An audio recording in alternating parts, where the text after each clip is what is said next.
pensamiento unitario y combativo no es más que el reflejo vivo de la historia. Buenas noches, compañeras y compañeros del Movimiento 26 de Marzo, integrantes de la Unidad Popular. Bueno, un martes más aquí con ustedes.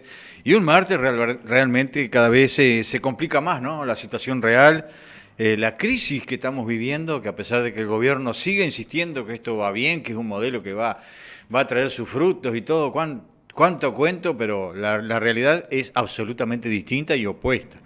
Todos los días, desgraciadamente, ¿no? Cierran comercio, cierran empresas, ahora últimamente el tema de la arrocera de Samán, motociclo que ya llamó a, ¿cómo es? A concurso, vamos a llamarlo, o sea, que ya prácticamente cerró sus puertas. Desgraciadamente son alrededor de 300 empleados más porque ya habían sacado 150. Es complicada la situación, muy complicada. Y bueno, y supuestamente el ministro de Economía, nosotros estábamos blindados, y ahí está la realidad es absolutamente otra, ¿no? Y bueno, y para más o menos ir informando de lo que va aconteciendo, también tenemos que decirles que lo más probable es que en mitad de septiembre, dentro de unos 10 días, 14, 15 días, estaría visitándonos el compañero diputado Eduardo Rubio. Estará por la ciudad de Dolores, por aquí por Mercedes, estaremos haciendo distintas reuniones y después se trasladará al departamento vecino acá de Río Negro, donde también ahí estará con distintas agrupaciones, no solo del Movimiento 26 de Marzo, sino de la Unidad Popular, y llevando adelante las novedades que también vienen aconteciendo en cuanto a el tema del Plan Nacional de Vivienda Popular, que es un tema que no se enfría por más que el gobierno diga y trate de a toda costa de taparlo, de dejarlo a un lado. Pero seguimos en esta lucha porque es una lucha muy importante y en la que hemos tomado muy en serio, ¿no? De que esto realmente salga adelante porque es una necesidad urgente, no solo de vivienda, sino de trabajo. Y como dice el compañero Rubio, habló sobre la aguda crisis económica y social que, por ejemplo, que está atravesando la Argentina, crisis que puede afectar a nuestro país por más que el ministro Astori lo niegue y diga que el país está desacoplado. No se puede mentir tan olímpicamente porque justamente hay que ver la realidad que estamos padeciendo, porque hoy en día, ¿quién no se encuentra con un compañero o una compañera que te dice, che, no sabes de algo, vos sabés que me quedé sin laburo, no sé qué hacer? Es complicado, es muy complicado. El compañero titular de la lista 326 también habló sobre el cierre de varias empresas y la pérdida de cientos de puestos de trabajo que se han producido en las últimas horas. Si no hay un cambio radical en la política económica y del modelo de país, no hay recuperación posible. Justamente es un modelo neoliberal, un modelo capitalista, algo que siempre estuvo en contra del Frente Amplio y no se les puede echar la culpa de lo que está pasando hoy en día a los antiguos partidos tradicionales. No, el Frente Amplio ha tirado por tierra, ha dejado de lado todo por aquello por lo que se luchó, ¿no? Realmente es complicado. Muy complicado. Y bueno, y lo que acontece en alrededores también, ¿no? En la Argentina, hoy estaba viendo también un titular de que hubo una fuerte represión en el Chaco, porque la gente está saliendo, ya hay hambre, y la gente desesperada, desgraciadamente, y esto no es algo que uno esté contento con lo que está pasando, sino que desgraciadamente tienen que salir a ir contra los supermercados, contra los comercios, a buscar alimento, porque es una realidad que se está viviendo. Y a causa de esta brutal represión, perdió la vida, asesinado por las fuerzas de la represión, un chico de 13 años.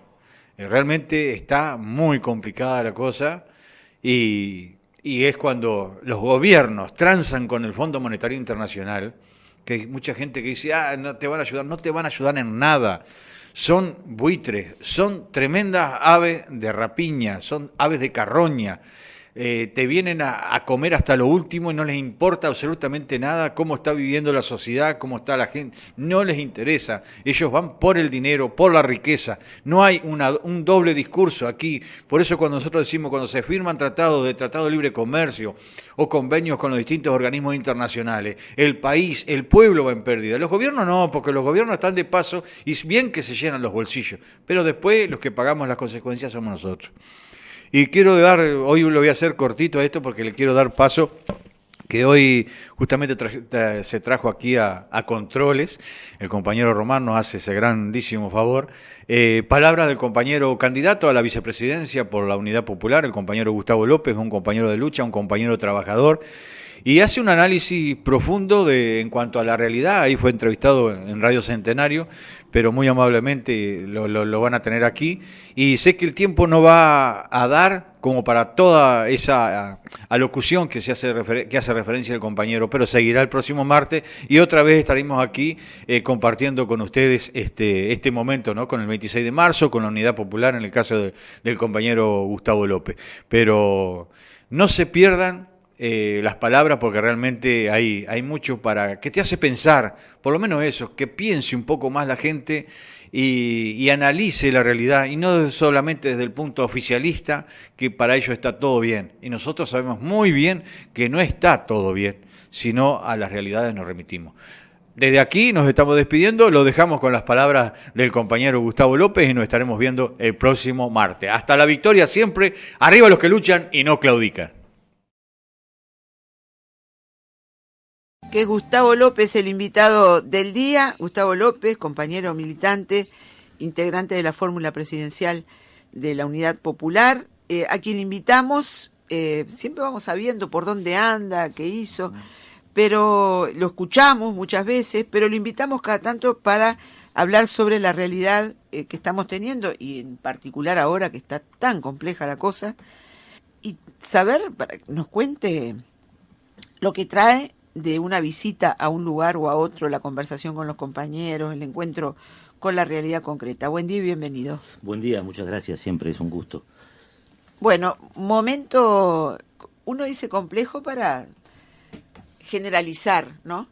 Pero estamos, me acuerdo hace más de un año decíamos la cantidad de lugares que habían cerrado, lugares de trabajo, la gente que quedaba sin trabajo, pero de hace un año ahora estamos como en un brote, ¿no? En este momento. Sí, yo creo que este es un momento muy particular de la vida del Uruguay, en donde toda la reflexión política y la acción política de la izquierda debe orientarse precisamente al tema del trabajo. Yo creo que la Unidad Popular tiene que colocar sus iniciativas políticas parlamentarias, sus reflexiones, sus acciones, en el marco de comprender la crisis que hoy vive lo que se conoce como el mundo del trabajo.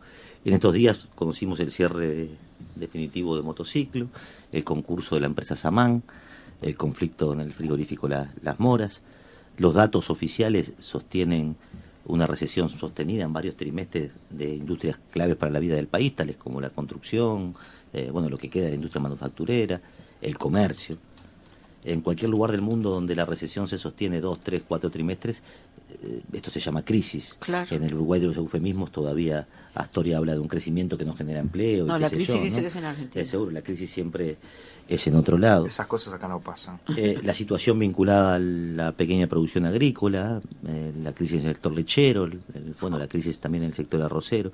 Y nosotros tenemos que explicarnos esto también desde el punto de vista del trabajo, ¿no? Yo me niego a un discurso oficial que naturaliza esto. Sí.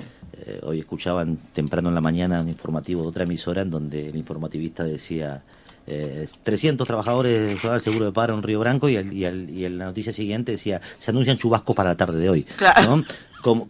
Como si se mismo nivel. Claro, como si se tratara de la misma cosa, un fenómeno de la naturaleza, ¿no? Con un drama social, con responsabilidad política, que en última instancia eso es el desempleo. Porque el desempleo no es simplemente la pérdida del sustento material, es una desestructuración del conjunto de la vida de un individuo. Pocas cosas son más dramáticas en la vida de un trabajador como quedarse sin trabajo. Desde el punto de vista material, obviamente, desde el punto de vista subjetivo, desde el punto de vista de su relación con el medio, desde el punto de vista de sus afectos, desde el punto de vista hasta de su salud. Porque el trabajo es, en última instancia, la célula estructurante de la sociabilidad humana, o sea, es lo que hace que el hombre sea hombre.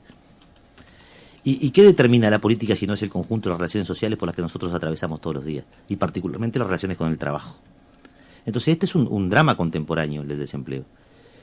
¿Con qué se corresponde? Y aquí de pronto habría que analizarlo con mayor detenimiento.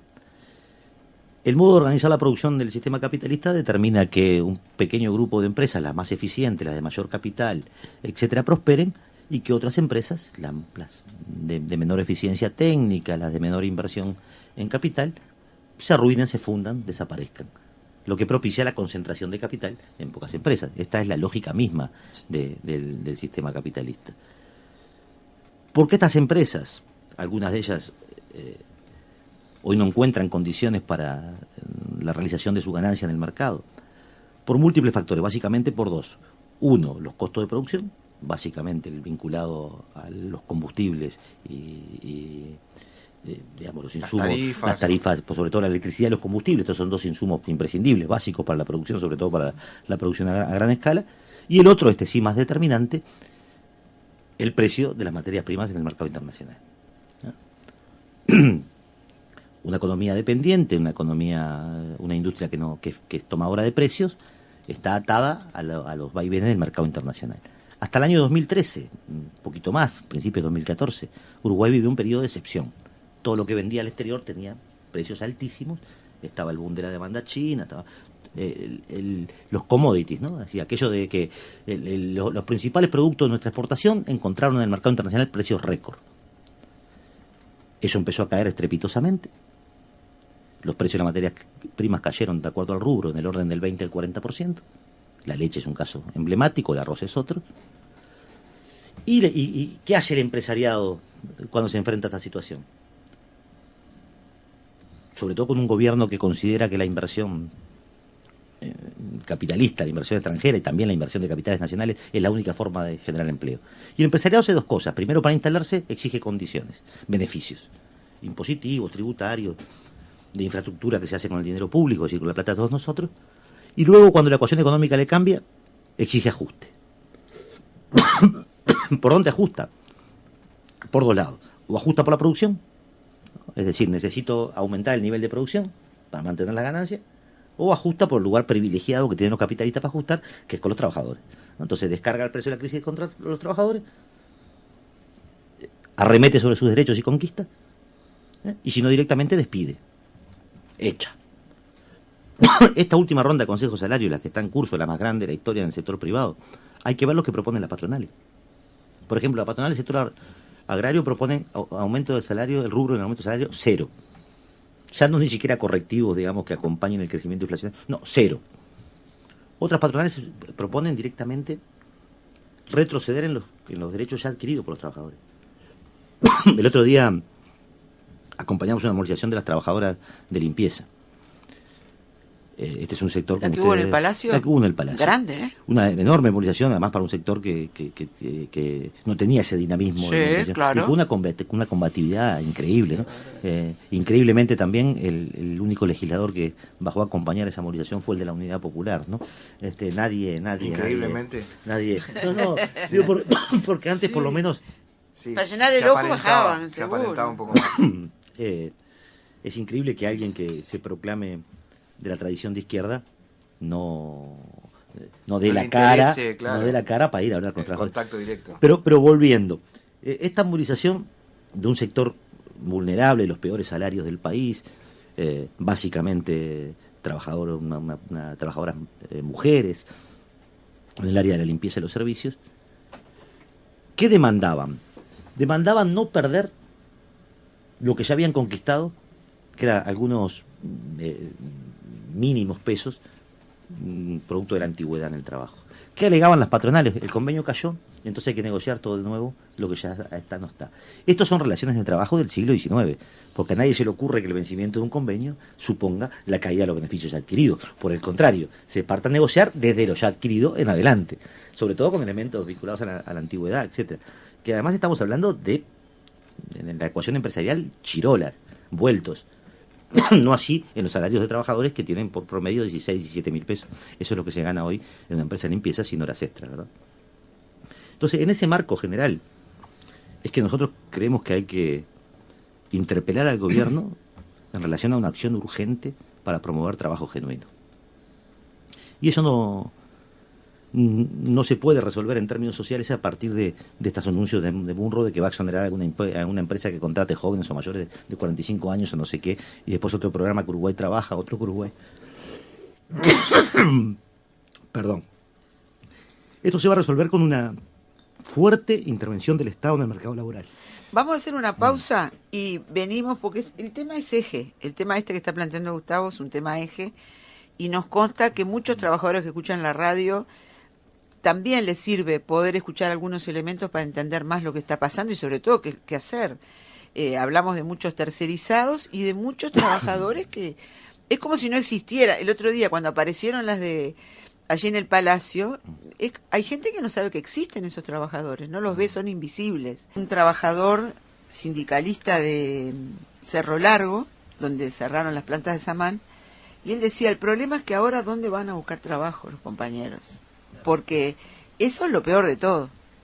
La experiencia indica que los empresarios cuando quiebran o se funden se reconvierten rápidamente en alguna otra actividad empresarial que le reporte mayor rentabilidad o directamente se dedican a la especulación financiera con el capital acumulado. Los trabajadores cuando pierden su empleo pierden el sostén de su vida y en general los que consiguen de alguna manera retomar al mercado laboral lo hacen con trabajos de menor calificación y peores salarios. Entonces un trabajador calificado de un frigorífico termina trabajando de sereno, de guardia de seguridad, de empleado de limpieza, sin ningún tipo de juicio de valor o de merecimiento a estas tareas. Evidentemente se pierde calificación, se pierde salario, se pierde oficio, se pierde organización, se fragmenta la conciencia y la cultura de la clase, ¿no? Y esto es lo que ha ocurrido, empresas que cierran con empresarios ricos y trabajadores puestos habría que seguir la historicidad de la vida de las 956 trabajadoras de Fripur al día siguiente de que no tenía, que el despertador no sonó para ir a trabajar, ¿no? ¿Y qué pasó en los próximos 3, 4, 6 meses? El otro día cuando entrevistábamos a los trabajadores de las pollerías, ¿cómo se llama? Los de Tenen, Calprica, que además te enterás de cosas que pueden ser, para ellos son pequeñeces, pero que vos sepas que en la misma planta, Calprica y Tenen, funcionan en la misma planta. Unos trabajan un día, otros otros. Y nos terminan diciendo que le preguntamos a los dueños y dicen, son los de Fripur. Ahí está los mismos, claro, de la familia Fernández. Y ahí está la concentración del capital y un elemento terrible. Esto se difundió poco, lo de Tenen, en mi opinión, respecto a la gravedad de lo que tiene. Se dejó morir 80.000 pollos por el corte del suministro de la ración. Esto es una tragedia desde el punto de vista en un país donde uno de cada dos niños nace en hogares pobres, que se dejen morir 80.000 pollos, es una cosa increíble, ¿no? Es en el frigorífico Las Moras, ¿no? Ayer hubo una suerte de preacuerdo, mesa de negociación, veremos en qué termina eso, pero una vez más la patronal, en este marco los ajustes sobre los trabajadores, lo que plantea es aumentar los niveles de trabajo de estajo. Esto son las formas más arcaicas de extracción de plusvalía, es decir, pongo al trabajador a trabajar y su salario va a depender de la cantidad de animales que faene o de la cantidad de no de las horas que trabaje, esto es terrible. Aplicado a la industria es lo mismo que la productividad. Yo digo, quiero explicarle esto Explicarlo de la productividad, Gustavo, porque hace no sé cuántos años fue que el tema estuvo al rojo, más de 20 años. Y ahora es moneda corriente y los sindicatos negocian por productividad. Y no hay nadie que alerte sobre qué quiere decir, por qué no es bueno. A ver si conseguimos un ensayo de explicación que lo comprenda todo el mundo. Cuando yo negocio salario por productividad, estoy renunciando a la idea de que la lucha por salario sea redistributiva. Es decir, estoy renunciando a la idea de que voy por la ganancia cuando peleo por salario, ¿no? Yo no voy por la ganancia, yo cobro más y produzco más. Es decir, si se aseguró la ganancia del patrón. Claro. De ejemplo concreto, se dio acá en alguna rama la bebida. Viene el sindicato y le dice, bueno, yo le produzco lo mismo que en 8 horas en 6 horas. ¿Usted me acepta las 6 horas laborales? El patrón dijo, pero no solo le acepto, voy a ahorrar luz, agua, corriente, el empleado de seguridad, etcétera. Y si esto sigue así, un día le va a decir, ¿y por qué no me producen 4 lo mismo que en 8? Y si la demanda del mercado es mayor, entonces consigo otro turno que me haga lo mismo, ¿verdad? Entonces, nosotros cuando peleamos por salario, ¿por qué peleamos? ¿Contra qué vamos? Contra rentabilidad empresarial. Yo quiero ganar más para que usted gane menos. No quiero ganar más yo asegurándole a usted que va a ganar mucho más. Tener más de la misma torta. Tener más de la misma torta, claro. Entonces, cuando yo negocio por productividad, le saco la responsabilidad a la patronal en relación a la relación con el trabajador. O sea, yo le pago a usted más y usted me garantiza a mí más ganancias. Y la ecuación no es... Le aseguro agrandar la torta. Claro, y la ecuación no es en la medida que usted agranda la torta, yo agrando mi salario. No, usted agranda la torta por 10 y yo agrando mi salario por 1. ¿No? Esa es la ecuación que acá está planteando. Si gana más el empresario, que le pague más al trabajador. Claro, en la misma proporción. Claro. Entonces ahí se desnaturaliza el concepto mismo de salario. Porque, por ejemplo, cuando planteamos el asunto del trabajo de destajo, ¿no? O la productividad, que también es una forma de trabajo de destajo, ¿no? Lo que nosotros que reivindicamos, un trabajador que ejerza con responsabilidad su tarea, que trabaje 8 horas por día y que tenga un conjunto de derechos mínimos, ¿no? Al derecho al esparcimiento, a la cultura, a la licencia, a atender su salud, en fin. Bueno, estas formas de trabajo nos retrotraen al periodo anterior a la conquista de esos derechos. Entonces un individuo para tener un buen salario tiene que trabajar 14 horas, tiene que pelearse por el de al lado a ver quién construye más metros de muro para llevarse un peso más a destajo, ¿no? Quiebra la reivindicación colectiva, porque si mi salario pasa exclusivamente por mi esfuerzo individual, entonces yo si soy un poco más hábil que vos voy a ganar más plata, entonces ¿para qué necesito la lucha colectiva? Si en última instancia lo que necesito es trabajar más o trabajar más rápido o, digamos, tener más talento o más habilidad para la tarea que otro compañero. Entonces es una situación que a mí me preocupa que en el movimiento sindical se instale como natural en todos los convenios salariales la negociación por productividad. Hace poco en Paysandú tuvimos una interesante, creo que lo comentamos aquí, mesa redonda con todos los diputados departamentales, más el presidente del Frente Amplio y los trabajadores de Paicuero, ¿no? Una industria emblemática en ese departamento y emblemática en la vida del país, si se tiene en cuenta que trabaja sobre una materia prima, digamos, sobre el cuero, ¿verdad? Claro. Allí tuvo este asunto planteado. Y los trabajadores lo entienden claramente. Dicen, no, acá desde que nos pusieron la productividad, acá desde que los premios empiezan a aparecer a partir de los niveles de productividad que alcancemos, nos han debilitado como organización sindical, claramente. Y nos han colocado además en una situación en donde vos sos responsable, en todo caso, de la suerte de la empresa. Y cuando la suerte de la empresa cambia, ellos no vacilan en mandarte seguro paro, en expulsarte y en dejar a la gente sin trabajo. Ahí hay una situación curiosa. Yo colocaba como ejemplo, se estaba discutiendo el TLC, yo colocaba como ejemplo los datos del TLC con México, ¿no? Entonces decía, bueno, ¿qué ocurrió ahí? Uruguay duplicó lo que le vende a México, pero México multiplicó por 10 lo que nos vende a nosotros. ¿Nosotros qué le vendemos a México? Porque estamos hablando del cuero crudo que sale con nosotros. A México le vendemos arroz y le vendemos leche. ¿Qué nos venden ellos? Automóviles y tractores. Bueno, al término de la actividad, en una ronda final, el diputado del Partido Colorado presente dice, bueno, pero es lógico que nos vendan tractores porque nosotros acá no los producimos. Dice, y entonces alguien hay que comprárselo. Ese fue el comentario que hizo un trabajador que pide la palabra, de uniforme de Paicuero. Dice, mire, diputado, dice, yo de tractores no sé nada. Dice, ahora de cuero sé todo. Y lo estoy mandando crudo. Claro. Yo de cuero sí puedo producir lo que usted quiera. Entonces, me pareció una respuesta muy buena, sí. Increíble, porque dice, está bien, compre tractores si quiere, pero véndale productos. Véndale productos procesados nuestros, agregue valor agregado, dé trabajo a su gente. Bueno, estas son las cosas que hay que discutir hoy. Sí. Si Uruguay puede o no puede generar una cadena productiva propia en áreas como la carne, la leche, la lana, el cuero. Eso implica partir de un trabajador que está seguro de los derechos que tiene. No porque el patrón tenga plata y es el que le da el trabajo, yo le estoy debiendo. Claro. No es un favor que te hace. No es un favor. Claro. Digo porque esto que puede parecer filosófico, en otra época el trabajador recibía estaba estimulado a decir, no señor, yo tengo derechos, sin mí el patrón no existe, pero exactamente, no vive. Claro, exactamente. Y ahora es al revés, ahora es, cuídenle el trabajo porque si no yo me voy, le cierro la fábrica. Pero se ha planteado incluso desde el propio movimiento sindical, que hoy la pelea es más por la conservación del empleo que la lucha por salario. Y empleos y salarios son una cosa sola. O sea, no, nosotros trabajamos porque en el ejercicio del trabajo, en la venta de nuestra fuerza de trabajo nos permite la sobrevivencia. Eso nos pasa a los que somos por determinación social clase trabajadora. Entonces, eso es lo que tenemos que hacer, no otra cosa. Sí. Entonces, esta idea de que nosotros precisamos del patrón porque el patrón genera trabajo, aplicada a la realidad, es exactamente al revés. Nosotros sin el patrón podríamos producir lo mismo, igual o más. Claro. Él sin nosotros no podría vivir ni 5 minutos. No tendría forma de realizar su ganancia. Eso es básico. Pero es tan básico como. Puede tener lástima. Claro, es tan básico como que el trabajador lucha por salario y el patrón lucha por ganancia. Y no hay otra forma. ¿No? ¿Y cómo se expresa eso en la realidad concreta de Uruguay? Porque eso también hay que comprenderlo.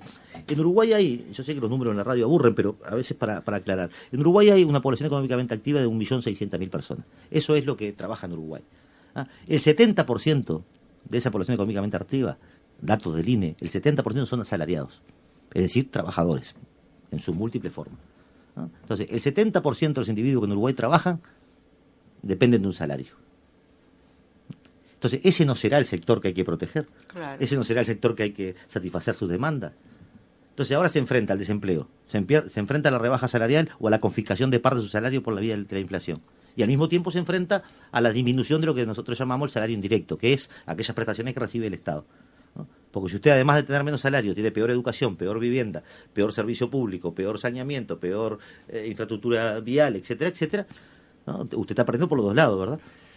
Gustavo, ¿por qué está tan extendido ese concepto de esto es lo que se puede, hay que ver, negociar, todo es, claro, todo es como con determinada medida, todo es, primero hay que negociar en tal ámbito, después hay que negociar en tal otro, después ir a un proceso con el ministerio, después, y recién después generar una lucha real con cosas sencillas como el despido, por ejemplo. O sea, no estamos hablando ni siquiera la pelea por un aumento salarial. A veces se despiden trabajadores y no se puede ocupar la planta, no se puede tomar medidas porque hay todo un ¿Por qué está tan extendido este concepto de que hay que ir suave, con pies de plomo? Creo que el movimiento popular, particularmente el movimiento obrero, ha sufrido en los últimos tiempos una ofensiva brutal del capital contra el trabajo, ¿no?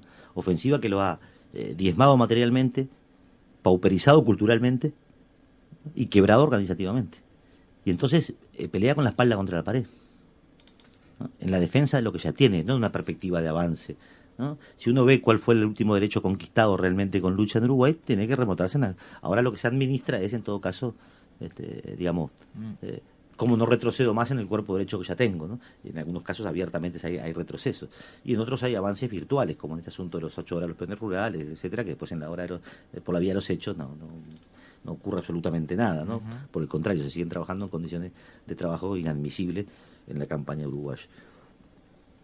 Por otro lado, las organizaciones de referencia en el plano político, hay que hablar de esto también, educaban a los trabajadores en la idea de la lucha por un mundo propio, por un proyecto de los trabajadores.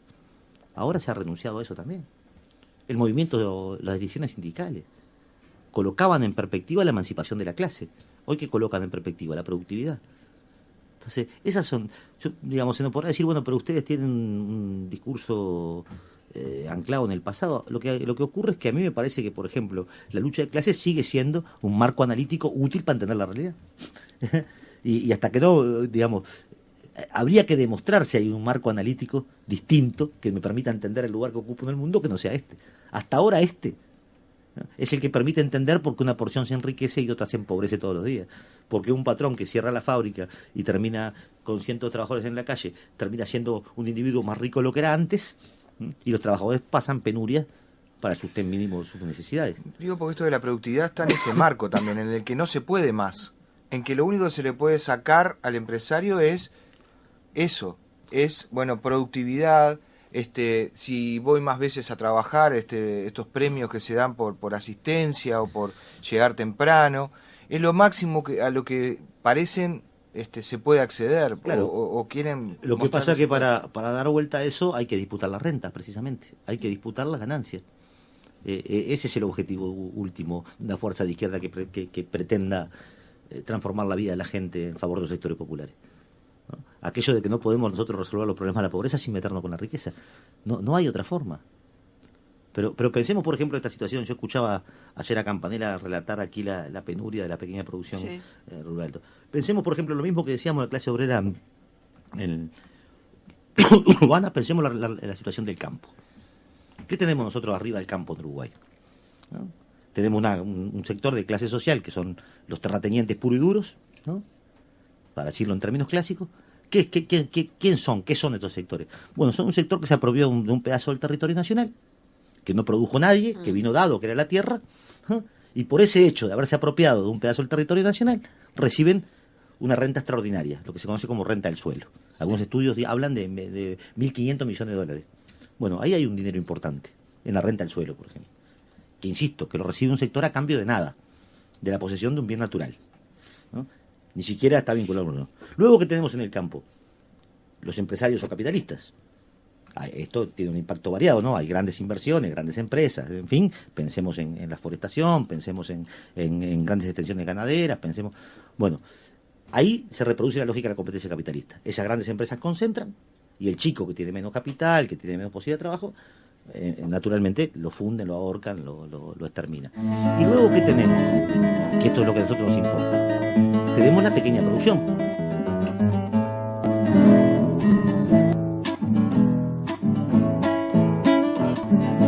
Nuestra acción y pensamiento unitario y combativo no es más que el reflejo vivo de la historia y el momento. 2 con un 6, 2 con un 6, de marzo es un 26.